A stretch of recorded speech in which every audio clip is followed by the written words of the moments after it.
Welcome to the community of engineers, the change agents in the society.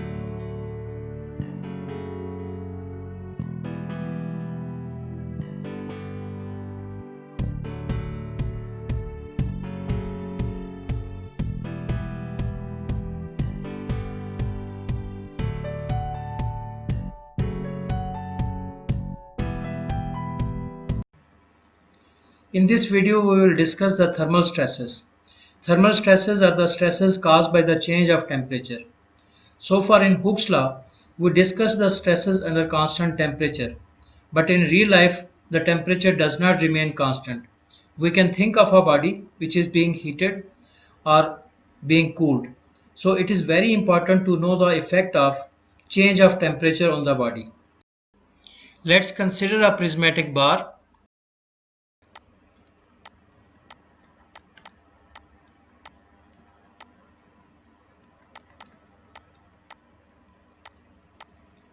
And we know that prismatic bar is a bar which has constant cross section throughout the length of the body, whether it is rectangular cross section or circular cross section.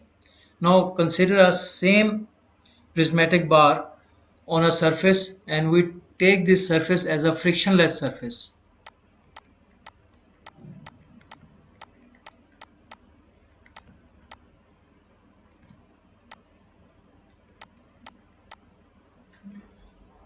Means the coefficient of friction of the surface we are taking is as 0. So the surface will not pose any resistance in motion of the prismatic bar. Now if we apply some heat from the external source, so the temperature of the body that is going to increase. Now this temperature rise is considered as the change in temperature, that is going to be Tf minus Ti. Now Ti is the initial temperature of the body, and Tf is once the heat is added and the temperature is increased. Now with the increase of temperature, the material is going to expand in all dimensions for the case of prismatic bar which is placed in space. Now this phenomena is known as the thermal expansion.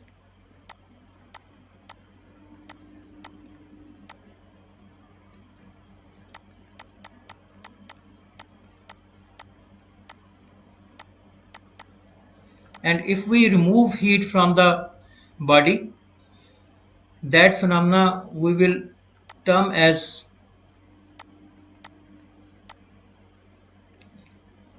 thermal contraction.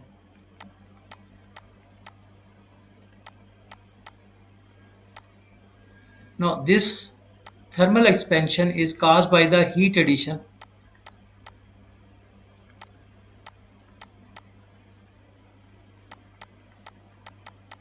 in the body, and this thermal contraction caused by the heat removal from the body. And commonly we describe this as thermal deformation.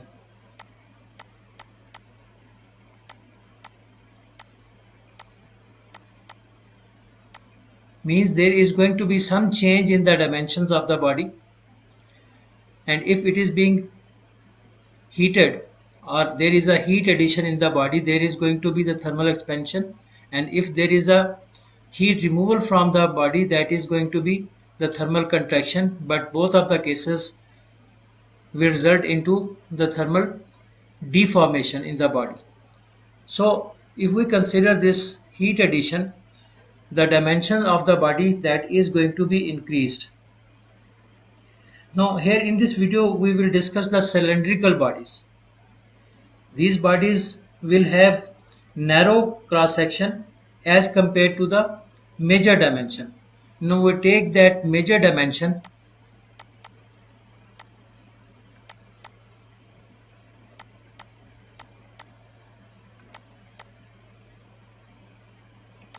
of the body as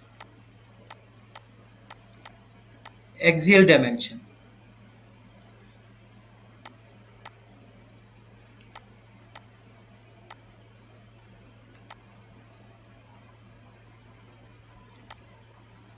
Maybe it is along the length on any of the side. Therefore, the increase or decrease in the length would be more along the major length of the as compared to the minor length of the dimensions. And this increase or decrease is so minor against the minor dimensions that we take it this value as a negligible value, and we are not going to consider in our calculations. So here we will discuss the strain first. Let's say this is the, if we consider the prismatic bar which is placed on a surface, that surface is frictionless, and the length of the bar, that is of L, and with the increase of the temperature because of the heat addition from the external source, now this is going to be the thermal expansion, or we call this as a thermal deformation. Now we know that strain, and we express strain as epsilon, that is the change in length or the deformation upon the original length.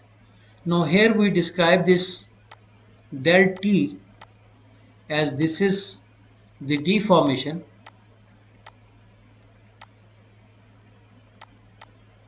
that is the change in length, and this subscript t denotes the thermal deformation. So with this deformation upon the original length is going to create strain in the body. Since this is caused by the thermal expansion or contraction, so with this label as T. So this is a thermal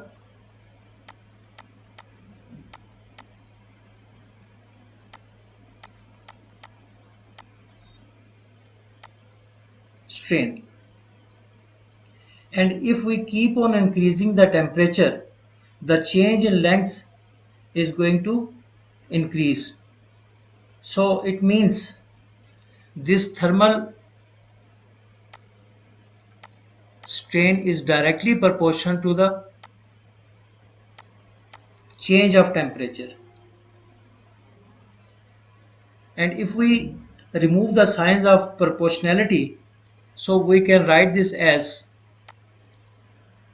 epsilon t, the thermal strain, is equal to alpha delta t, that is the change of temperature. Now here alpha is the coefficient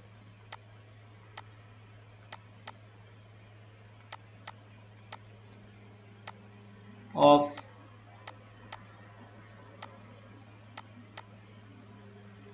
thermal expansion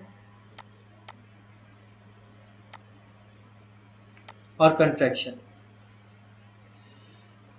Now we will define the thermal coefficient of thermal expansion, and if we rewrite this expression as alpha is equal to, that is the coefficient of thermal expansion, as epsilon t upon the delta t, the change of temperature. Now we know that this strain is a unitless quantity, whereas this is represented or quantified in terms of degrees. And if we take this delta t as 1, so there is a unit change. So we can write this quantity, the coefficient of thermal expansion, as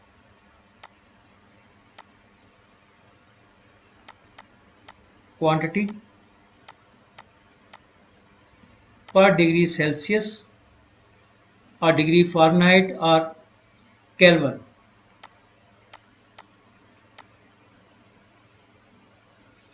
Further, this coefficient of thermal expansion is a material property. This is material specific. With change of material, its value is going to change. Thus, the change in length due to the change in temperature, as we have already expressed, this is as delta T. Now, using these two or combining these two equations, we can write this del T upon L equals to alpha delta T. So we can express this del T is equal to alpha delta T into length. Thus the change in length due to the change in temperature is going to the alpha, that is the coefficient of thermal expansion, the change in temperature and length, and we can say that this is a compatibility equation once there is expansion in the body. Now that is a function of three things, that is the coefficient of performance, the change in temperature and the length of the body. And this relation is true once the surface is frictionless. So we can say that this, in this case, there is a free deformation.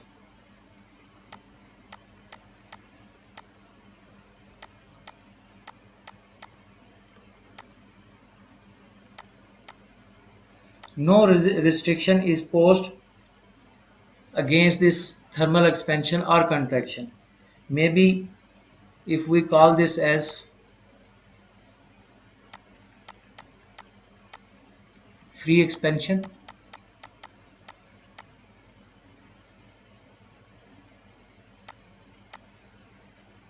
or free contraction. So this is a compatibility equation which is associated with the free deformation, whether it is free expansion or free contraction. And we know that once there is a free deformation, there is no stress in the body. So where is the thermal stress? Or we started with that, we are going to discuss the thermal stresses, but where are these stresses? And so far we have discussed only the strain, and that is the strain, that is thermal strain equal to alpha delta T. Now as the temperature is being changed, it is not necessarily that material will follow the Hooke's law. Thus, how to find the stresses? And if we consider the formula for stress, that is going to be the force upon external force upon the cross section area. Not the external force, this is the internal resistive force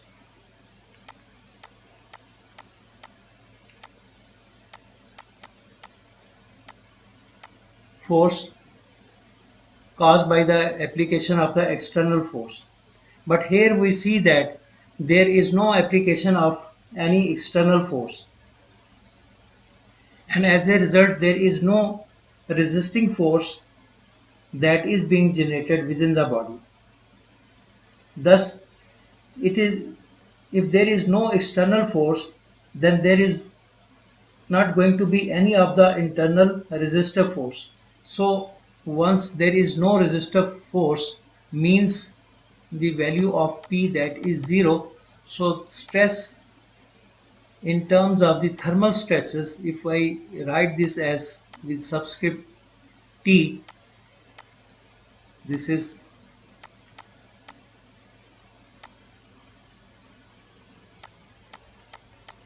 thermal stress, that is going to be 0, and this is for the case of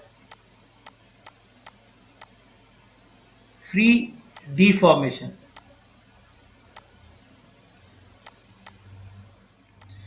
Now if we consider the same prismatic bar, but this time this is blocked or constrained from both of the sides. Now again there is an increase of temperature, that is delta T, Tf minus Ti, and with the increase of temperature the material tends to expand because of this thermal expansion, but because of the presence of these spores, that sport is in the form of wall which is placed on both the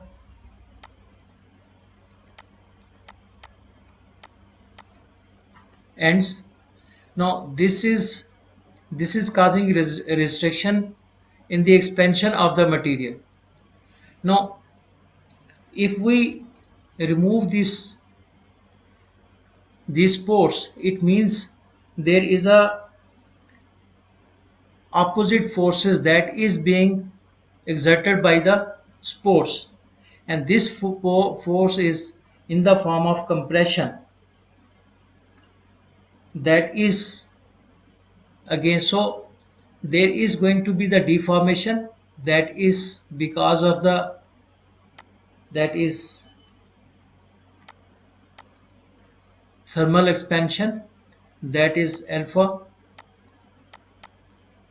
delta T L. At the same time there is going to be the, as a result of this, that material tend to expand, but because of the restriction posed by the walls the material is not expanding. So it means there is a external force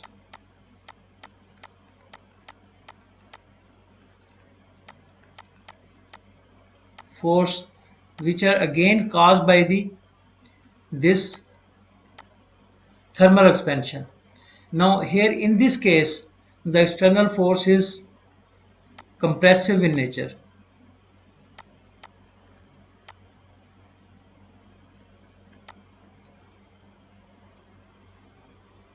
So we call this as a reaction force.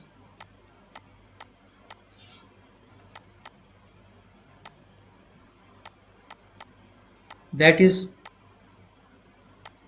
compressive in nature. This is also a reaction force. So as a result of the reaction force there is going to be the again deformation caused by this reaction, which is denoted with this R. So this deformation as a result of application of this external force or generation of external force is deformation. So overall we see the summation of deformation that remains 0. So we can write this overall deformation, that is del T minus del R, because the nature is opposite. Now this is caused by the heat addition, that is thermal expansion, and this is caused by the, because of that expansion, the external force by the restriction posed by the spores. Now for better understanding, let's consider the front view of the figure. Now we know that with the increase of temperature there is going to be expansion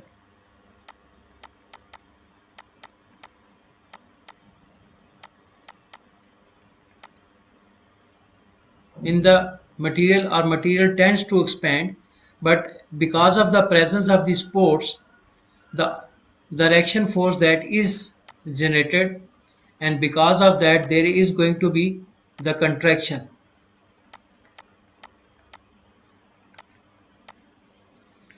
And to know the overall deformation caused by this expansion and caused by this contraction, now we have to use the superposition method.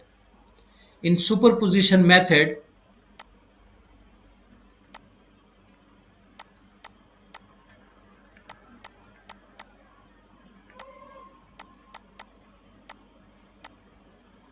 as we have already discussed that we in first case remove the sport and we see the total expansion, and after that because of the generation of the reaction force we see the contraction separately, and then after that we combine that to solve the problem.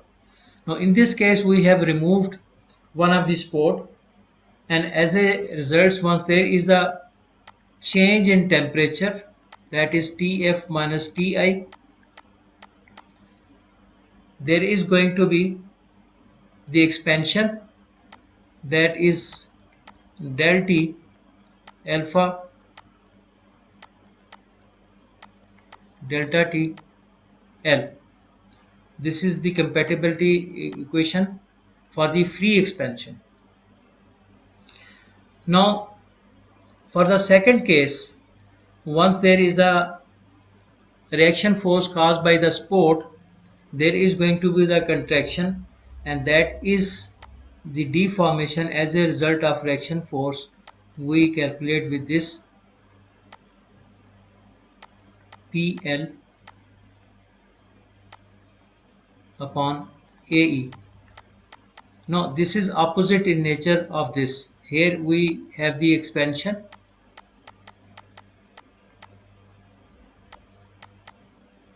and here we have the contraction.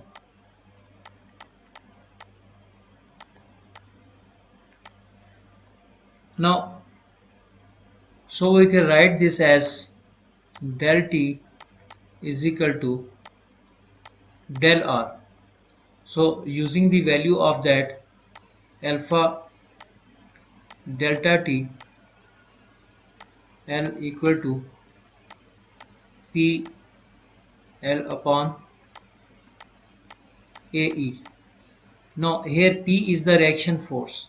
This is the reaction force, and after cancelling this L with this L term, and further we know that the stress is expressed as P, the reaction force, the resistive force of the body upon area. So we can replace this term P upon A here, and we write this as alpha delta T equals to stress upon P. Now we can calculate stress as alpha delta T E. Now this stress is in fact caused by the change of temperature, the thermal change, so we write it as with subscript T. So this is a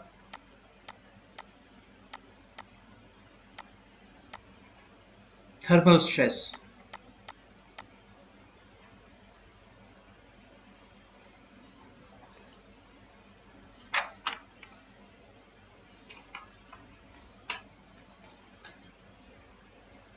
Now we conclude that once we have the thermal expansion, due to that a compressive force is going to be generated, and due to that the stress is produced. That stress is known as the thermal stress. Now there are two conditions for this stress. Let's say we write these conditions.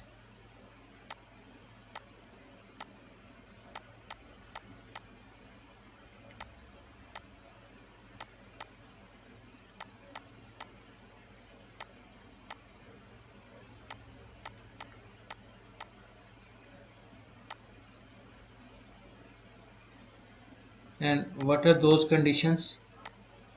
First, the temperature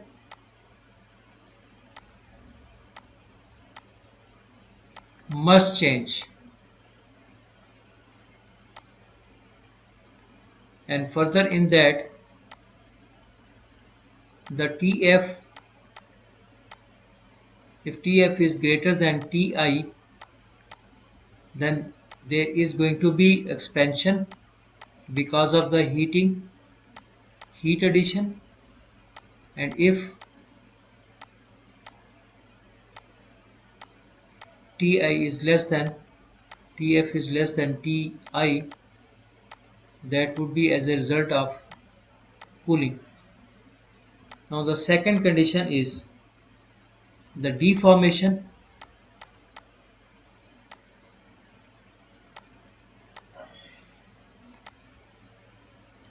Due to change in temperature,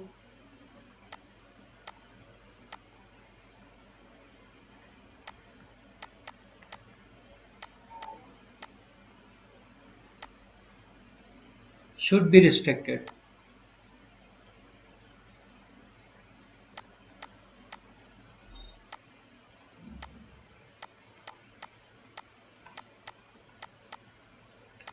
Whether fully or partially.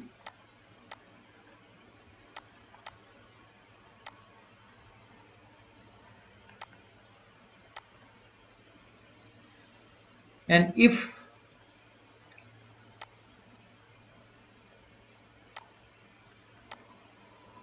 the condition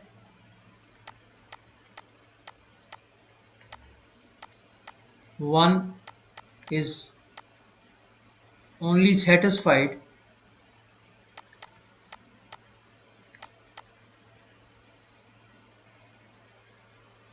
we will have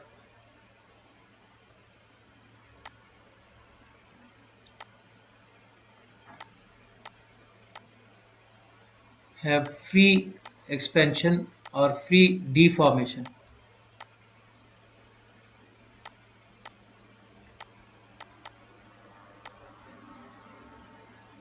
And the compatibility expression for that free deformation is del T alpha delta T L, and we have the value of thermal stress as 0. Now let's solve one of the problem related to the thermal deformation, and right outly by viewing this figure we see that this problem is related to the members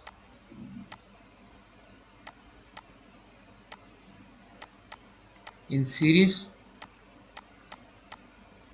where the two members are placed side by side. This is member 1 and this is member 2. Further, this problem is related to the fully constraint, because these two members are restricted by placing these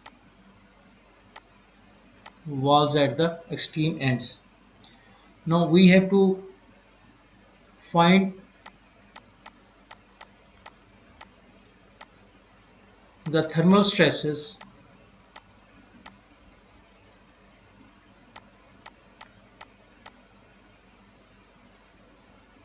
in each member and also the deformation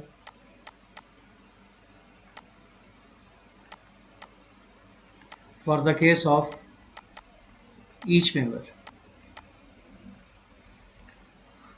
As far as the available information is that the, let's say, the length L1 is of this member 1 and L2 is for this member 2, and the both the lengths are same, that is of 300 millimeter, and the cross section area of member 1, let's say A1, is 380 millimeter square, and the cross section area of member 2, that is A2, 750 millimeter square. Further, the temperature change, that is minus 69 degrees Celsius. So it means we are going to see the contraction because of the reduction of this temperature, that is minus 69 degrees Celsius. And the coefficient of thermal expansion value is 11.7 into 10 raised power minus 6 degrees Celsius. Further, the Young's modulus for material member A and Young's modulus of member 2 is same, that is of 200 gigapascal, means both the members are made up of same material. Now right outly we see that this problem is going to be resolved or solved using superposition method.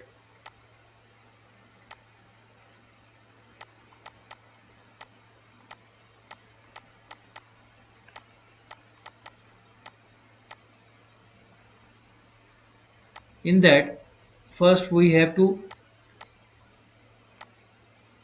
see in this particular case, the thermal deformation, that is contraction, and then we have to look for the deformation caused by the development of the reaction force, and then we have to combine to calculate the deformation in each member and the stresses, that would be thermal stresses in each member. Now start with, let's say we calculate the thermal deformation, that is contraction, in this case using this compatibility equation, that is alpha delta T L. Now we have the value of this alpha 11.7 into 10 raised power minus 6 degrees Celsius. This is multiplied with the temperature change, that is 69 degrees Celsius, and then we have to multiply with the complete length, because there is going to be the same contraction because the lengths are same, so that is going to be 600 millimeter. So after solving this we get this del T, the value that is minus 0.484 millimeter. So because of this temperature reduction, there is going to be this much of deformation or contraction once we remove one of the sport. So we can say that there is going to be contraction of 2.242 millimeter in member 1 and same 0.242 millimeter in member 2. Now because of the presence of these ports, these walls, there is going to be the development of reaction force. So now we calculate these deformation because of the presence of the reaction force using this expression PL upon AE. Now this P is the reaction force,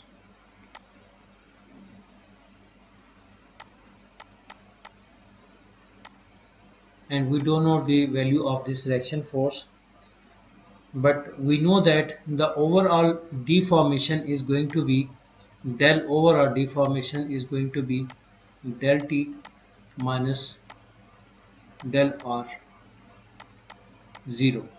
So by using this we can calculate the value of this reaction. Now in this case, the total deformation caused by the reaction force is going to be del 1 plus del 2. This deformation because of the reaction force, I say write this R1 and this is R2, and total by adding this. So we can write this P1 L1 upon A1 E1 plus P2 L2 upon A2 E2. Here we see that E2 and E1 are same, and similarly we don't know the value of this P1 and P2. This is going to be same as, let's say we describe this P1 P2 is the reaction force that we say that is removed from B side, that is RB. So total deformation caused by the reaction is going to be, let this is RB upon taking out this is common, so this is 200 gigapascal. So here 300 millimeter upon 380 millimeter square plus 300 millimeter again for the second member, and the cross section area is 750 millimeter square. So solving this we get the value that R is going to be 5.95 into 10 raised power minus 6 millimeter Newton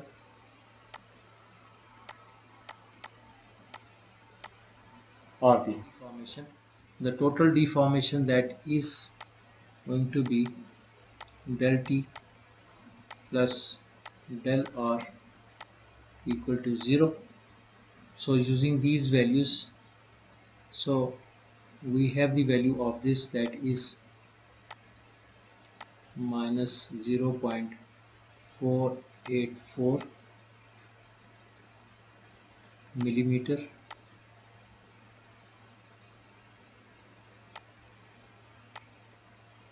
plus this value 5.95 into 10 raised power minus 6 millimeter upon Newton RB equals to 0.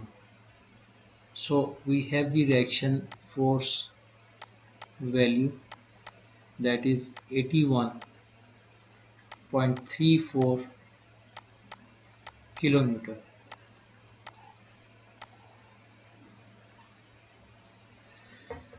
Now using these values we can calculate the stresses developed because of this reaction force that is tensile in nature.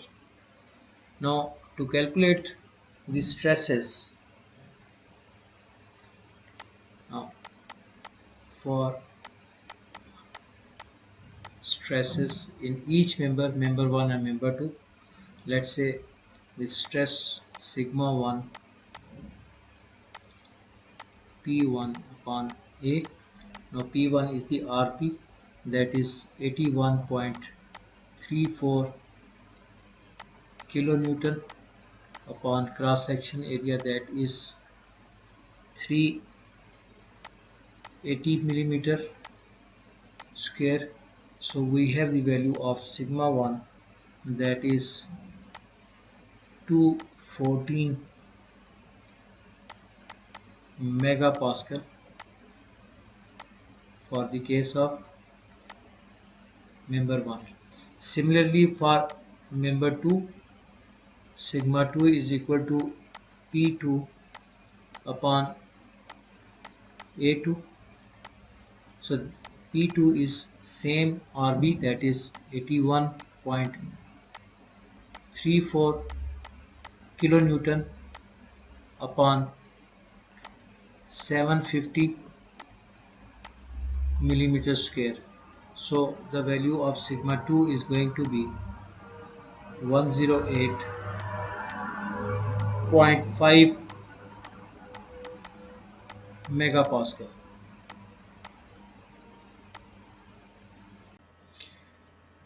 So far all calculations are based on the assumption that the total deformation is 0.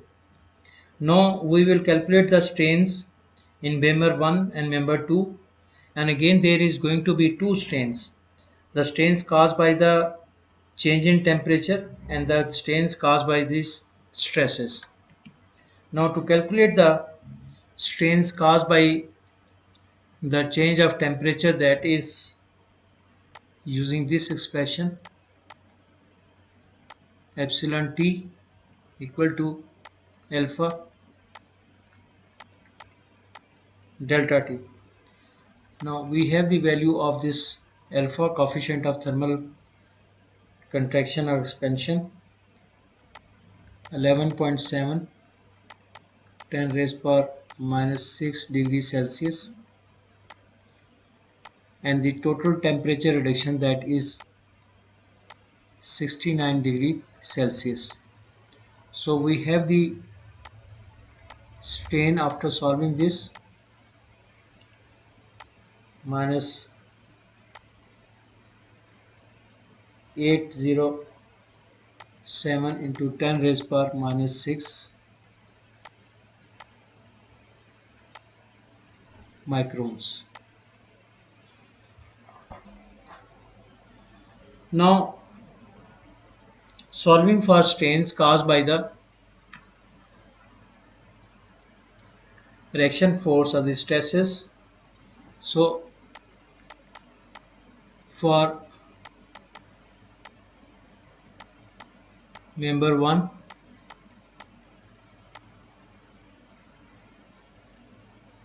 using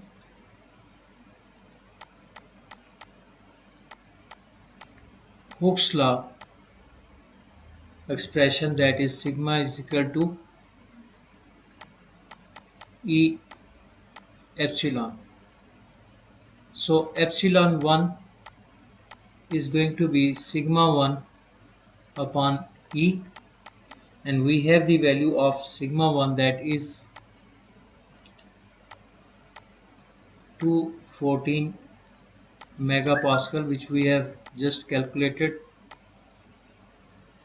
and the Young's modulus value, that is of 200 gigapascal. So with this we have the value of strain, that is 1070 into 10 raised power minus 6 micron. So the total strain in member 1 is going to be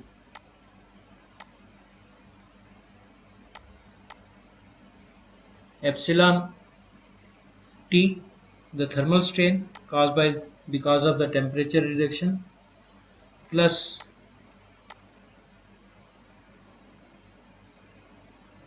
the strain caused by this reaction force 1. Okay, I will write this R1. This is R1. So using same values, minus 807 into 10 raised power minus 6 micron plus 1070 10 raised power minus 6 micron. So total strain in member 1 is going to be 263 into 10 raised power minus 6 micron.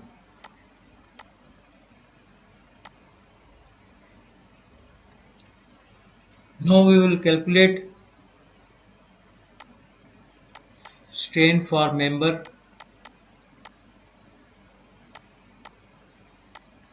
2, again using Hooke's law expression.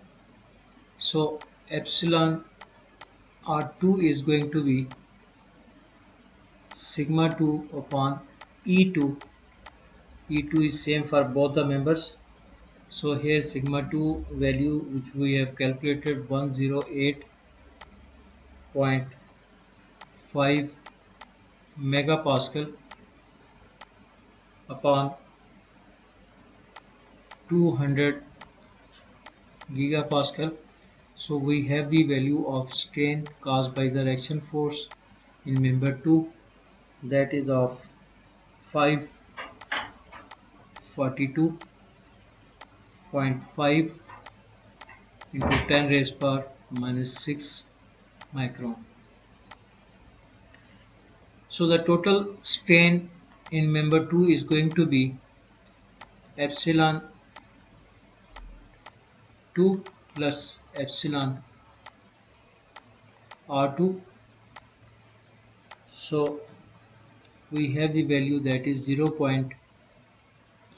is 807 into 10 raised power minus 6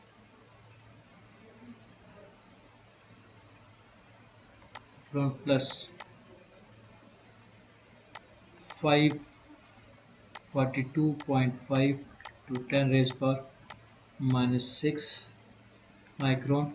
So total strain in member 2 is going to be minus 264.5 into 10 raised power minus 6 micron.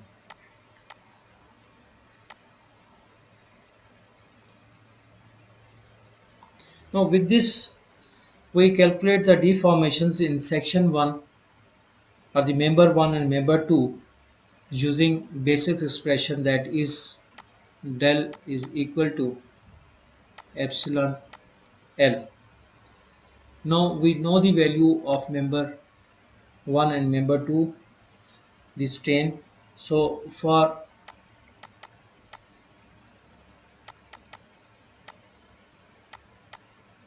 member 1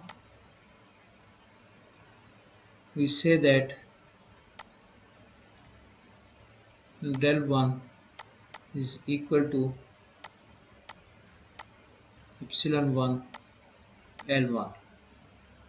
So with this expression we have the value which we have calculated, that is 263 into 10 raised power minus 6, and the length, that is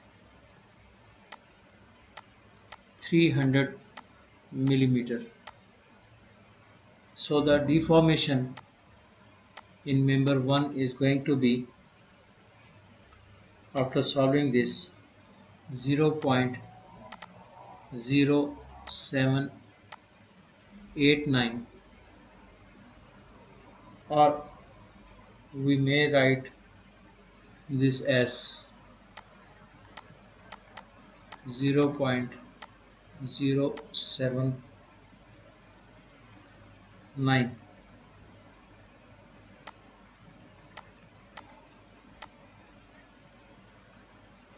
Now for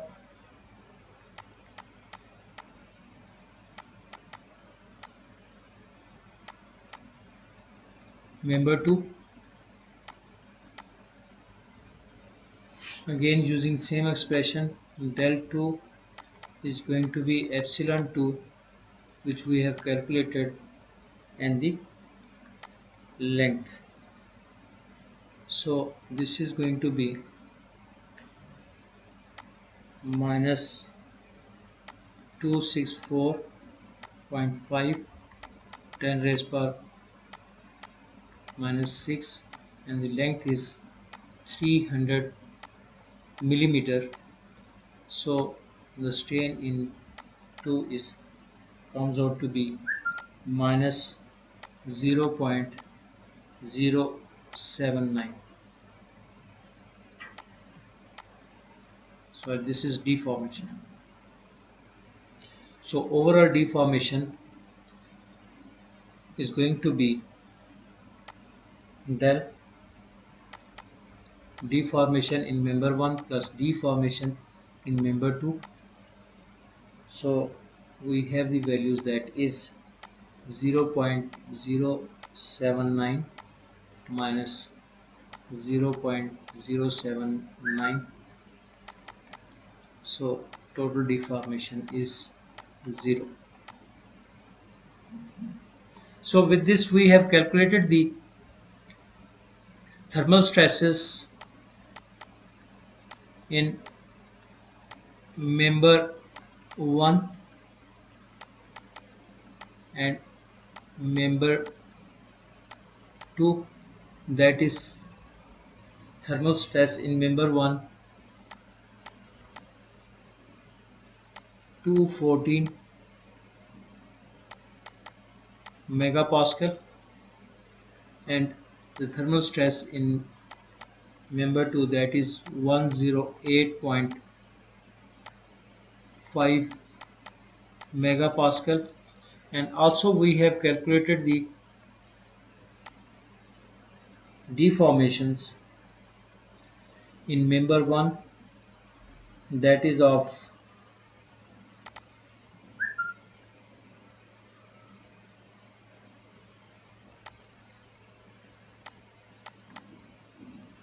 0.079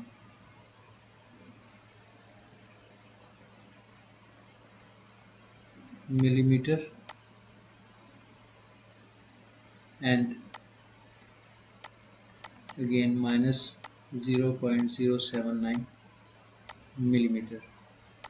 And with this we end our discussion here.